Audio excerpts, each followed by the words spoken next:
pourquoi maintenant? Déjà, je trouve que ça fait partie de beaucoup de ces sujets où en fait, le moment où on s'en préoccupe, on se rend compte que c'est trop tard et on se dit oh mince, mais j'aurais dû m'y prendre avant. Moi, je sais que y a le cas des parents qui partent à la retraite, le moment où en fait on est confronté à cette situation et c'est souvent trop tard et c'est dommage parce que du coup c'est le moment où on se dit si j'avais su, j'aurais pu faire d'autres choses. Donc y a ce premier point de essayer, enfin nous on essaye de se dire de pas attendre d'être face à la situation.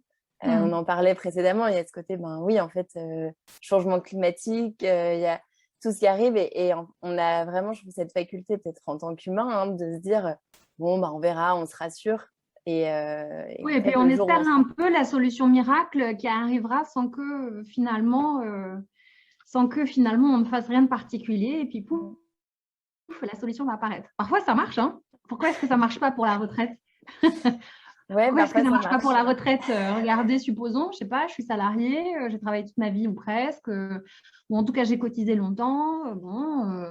Ça va quoi, j'ai tous mes points ou presque, tous mes trimestres ou presque. Je me suis pas vraiment arrêtée, un peu pour la maternité à droite à gauche. En fait, tout va bien. Pareil, si je suis indépendante, voilà. J'ai mis en place quelques contrats pour me couvrir. Je suis en train d'acheter un appartement tranquillement pour le mettre peut-être en location lorsque je partirai à la retraite. Mais bon, voilà, c'est bon, j'ai géré.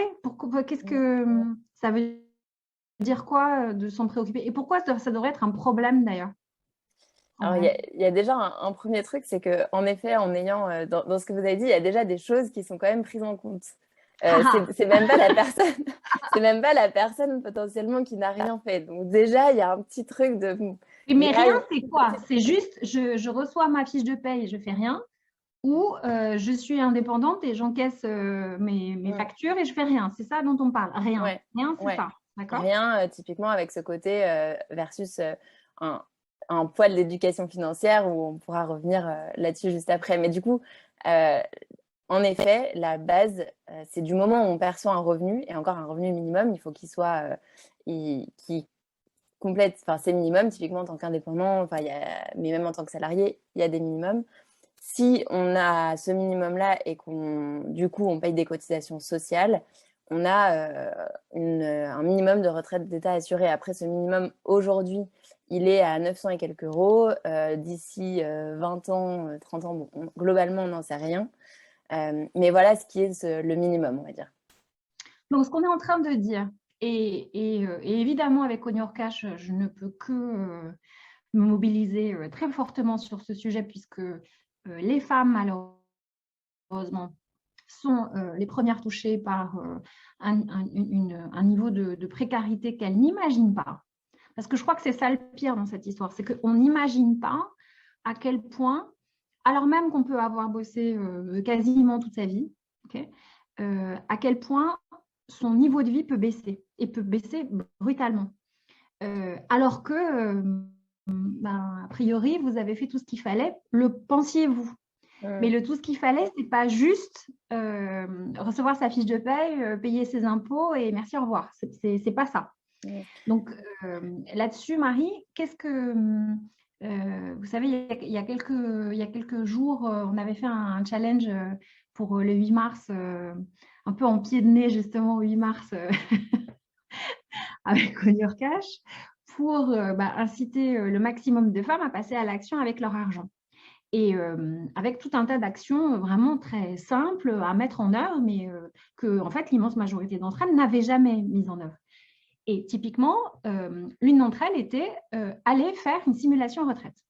Donc, il y a un site, vous mettez votre petit nom, petites coordonnées, clic-clac, et puis vous prenez le choc psychologique dans la tête, en fait. Hein. Et, et 100% de celles qui l'ont fait m'ont dit je n'aurais jamais imaginé que c'était aussi peu. Je n'aurais jamais imaginé. Mm. Alors, ok, celles qui l'ont fait avaient entre 30-35 ans et 50 ans. Bon, alors pour celles qui sont à 30-35 ans, on se dit, bah, c'est pas grave, vous allez mettre en place ce qu'il faut. Celle qui a 50 ans, c'est déjà plus compliqué. Donc, je pense que l'un des messages peut-être qu'on peut faire passer, et c'est aussi pour ça qu'on fait tout ce travail ensemble avec Caravelle, hein, c'est qu'il y a un point essentiel que les femmes, vraiment, quel que soit leur statut, actuel ou à venir, parce qu'en plus, les statuts de salarié, pas salarié, indépendante, à temps partiel, multi-activité, je ne sais pas quoi, vont évoluer. C'est de se dire, de penser plutôt en niveau de revenu qu'on souhaitera avoir à l'avenir et de dérouler la pelote à l'envers. Oui, parce que ce que j'allais dire tout à l'heure, c'est qu'il y a ce côté, vous avez entièrement raison, sur le fait c'est difficile d'imaginer parce que, alors on parle de 50% de perte de revenus, c'est pas très tangible. On se dit, quand on est un peu loin de la retraite, bon, bah, de toute façon, il va se passer beaucoup de choses d'ici là, je vais construire, je vais peut-être avoir des évolutions de salaire, je vais peut-être...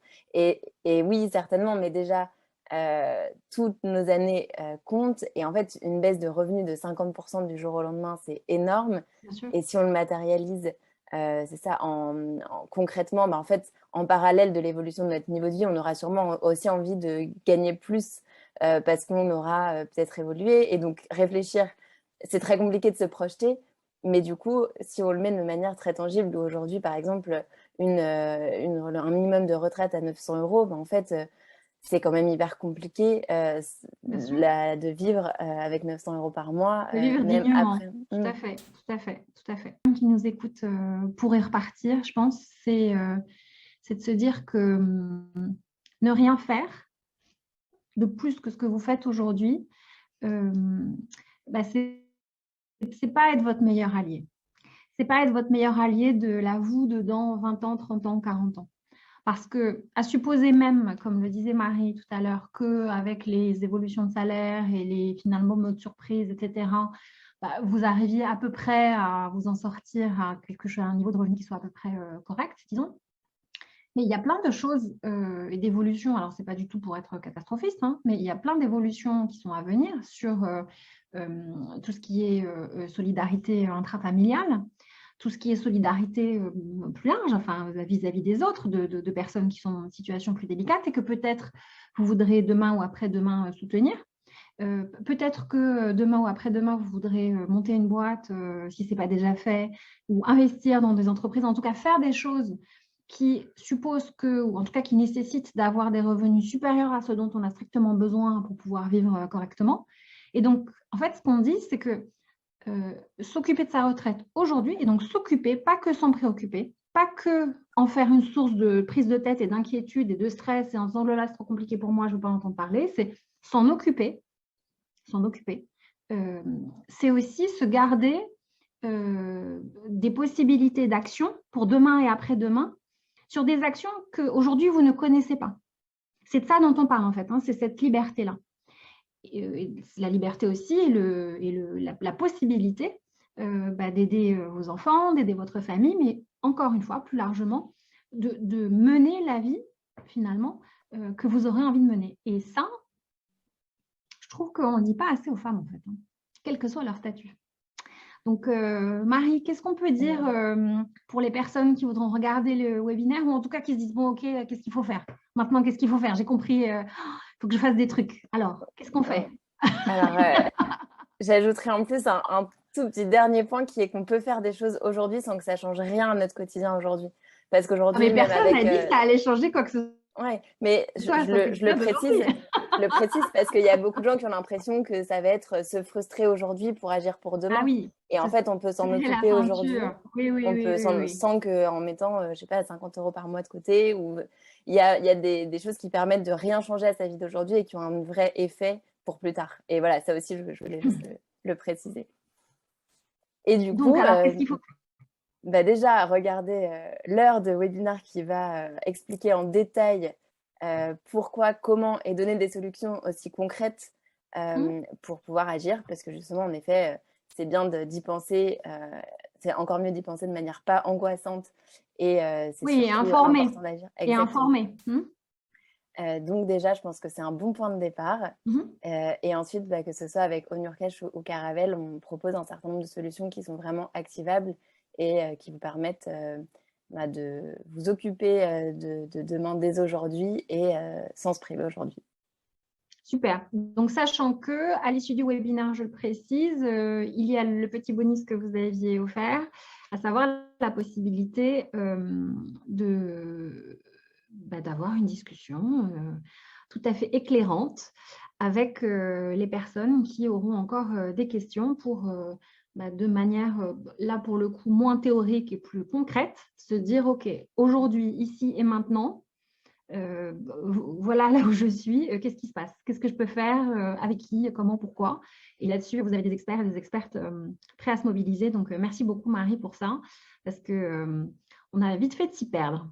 Oui, complètement. Et d'en parler de manière voilà, personnelle, parce qu'on sait que c'est des sujets qui sont pas simples. Donc, on propose un service qui est digital. On peut être autonome si on le souhaite, mais bien sûr, on peut avoir besoin de parler de soi, parce qu'on a chacun un parcours un peu unique et atypique. Et du coup, on prend en compte aussi ces considérations-là.